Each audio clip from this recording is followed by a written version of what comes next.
I'm with Daniel Seaman, the former head of the Israeli press office, and today we're talking about dishonest reporting. Just recently there was a terrorist attack in Jerusalem. Tell us about the attack and how the media reported it. Well, it was unfortunate there are quite a few of these, but the recent one was at the Nablus gate in the Old City. 3 Palestinians who came in illegally into Israel ambushed a border police patrol, and they stabbed a female border police officer to death. They were eventually taken out by the policemen who were there. And how it was reported, unfortunately, in some of the major media organizations reported it as 3 Palestinians were killed following a stabbing, and in some places they didn't even mention the stabbings, that 3 Palestinians killed by Israeli police, as if Israeli police were just walking around and randomly attacking Palestinians. And they didn't even mention the person who was killed? They made no mention later into the article, but this happens, and I wouldn't call it dishonest reporting because it's done deliberately. It's not only dishonest, it's done with a purpose. It is to create that impression of Israeli activity. Fortunately, the foreign media employ Palestinians here, which is their right.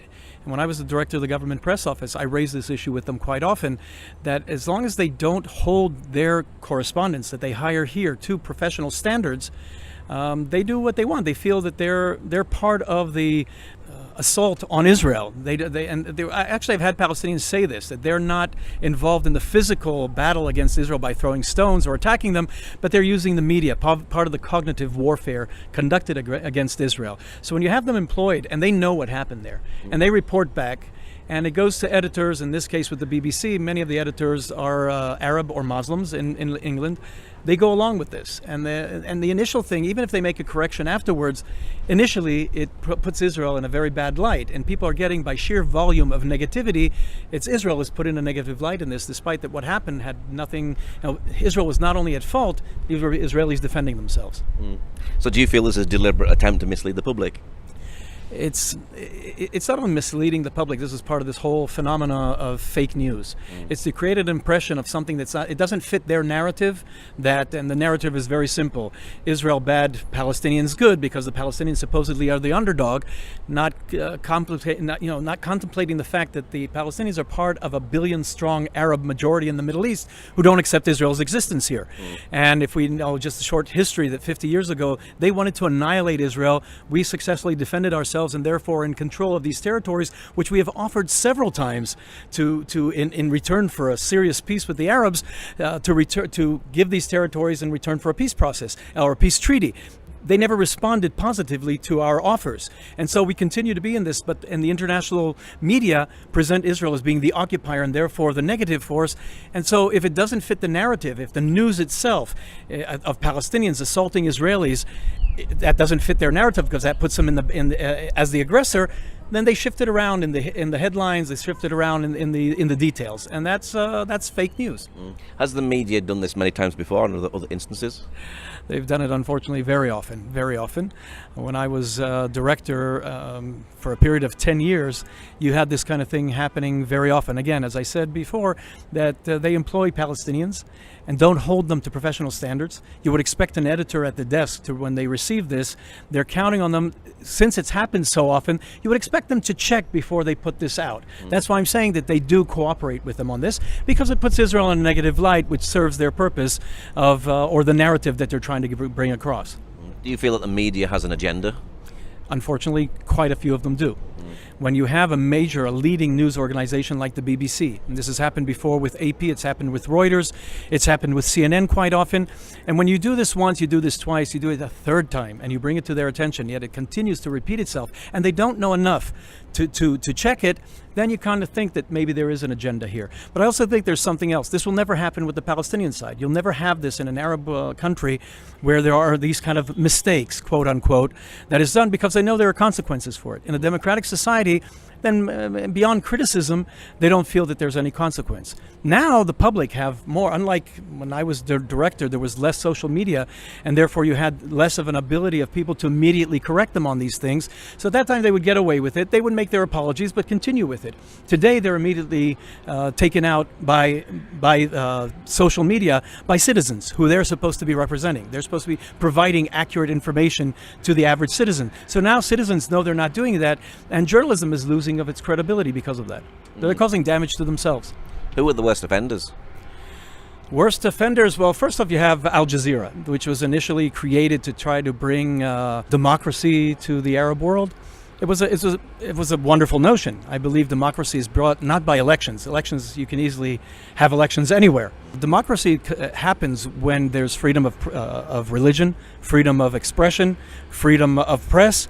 So Al Jazeera originally was a good idea. Unfortunately, it was taken over by Islamists, and it became a tool, an agenda-setting tool of the Emir of Qatar, who now the rest of the Arab world are not pleased with because they understand it's a farce.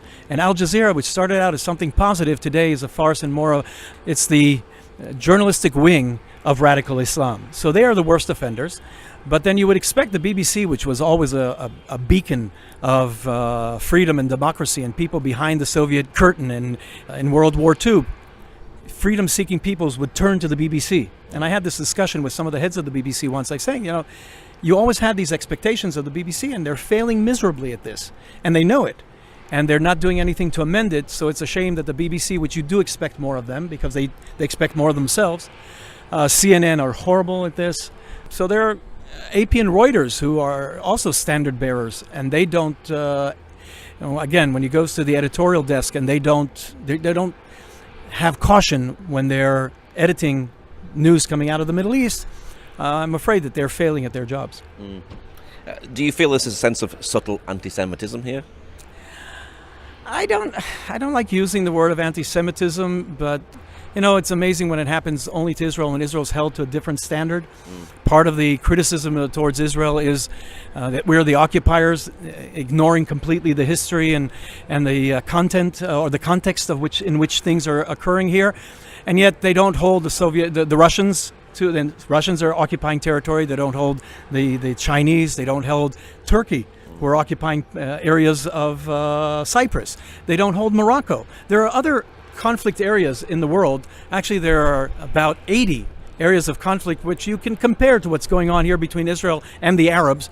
And yet Israel is held to a different standard. The criticism is directed towards Israel. Israel is being criticized despite all the efforts it's made over even the past quarter of a century, 24 years, in which we've made offers and recognized the PLO and let them come into the territories here and set up an autonomy. And despite all of Israel's efforts, we're still in conflict because they've refused any offer by Israel and any compromise. They completely refuse a compromise. And if you can't compromise over this, there'll be no resolution to it. And yet Israel is the one who's continued to be criticized and singled out. So you can decide yourself if it's anti-Semitic or not. Should Israel hold the media more to account? Israel's a democracy. It makes it more difficult. In this case, what are you going to do? You're going to reprimand them. I did this once with the BBC, in which the Prime Minister refused to grant them access, which is fine, because if they don't uphold professional standards, there's no reason to treat them like other media. I refuse to, in addition to the professional services that we provide them while they're here, there are a lot of, Israel is a country with a lot of bureaucracy. So part of our efforts in our office was to ease the bureaucracy. So we stopped providing them those services. I think it's more important than the professional services we provide. So you can do that. It makes them address the failures in their own offices. But it's very difficult to do that, because what can you really do? On the other hand, and I had an Arab journalist, Khaled Abu Tawma from the Jerusalem Post, who would say to me at that time, he said, look, what's going to happen with Israel? You'll get a reprimanded. Maybe you'll take your press card away, which doesn't happen very often. On our side, you never know who's going to be waiting for you in the kitchen when you get back home. What he's alluring to is physical threats. And those physical threats seem to are more pervasive towards the journalists. We certainly are not going to resort to that. Is Facebook a problem today? Everyone's a journalist now. I don't know that it's a problem. It could be a problem because sometimes you have the distribution of fake news, and you don't always know what is real and what is not real. But on the other hand, it gives a lot of power to the public. And this is important because for many years the journalists were waving that flag that they represent the public. They're the representatives of the public to get the truth. And since they've been failing at their jobs up until the last 5 to 10 years, the public had no real means of calling out the media. Today there was a poll published in Israel that the Israel Channel 2 News, that was always the leading news agency in Israel, that they're down to their lowest ratings in years or ever. And a lot of Israelis are saying, yes, because you failed miserably. Instead of reporting the news, you're trying to dictate to us. You're trying to tell people what to think. And this is happening throughout Western media. And what happens is as their ratings drop, they can charge less for the commercials, and they're being hurt financially. Maybe this will finally have some impact, because people now are hearing this, and there are people who are doing a good job at evaluating how the media is and its failures, and it gives the public, and this is done by the power of crowdsourcing. So that's a good thing. Crowdsourcing, people can see what is wrong and make their own decisions, and not have somebody dictate to them what their decisions should be.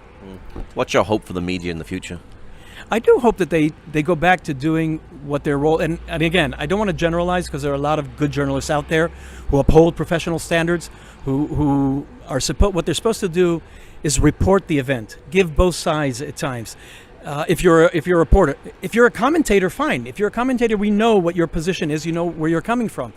But when you're a journalist, when you're an editor, when you're putting in headlines, your job is to report as balanced and as clean as possible what the events are, and let the public make their own decisions. You're not there to dictate. You're not there to educate. This is not the Soviet Union. In a free society, you don't tell us, the public, what to think. You let the public make their own decisions.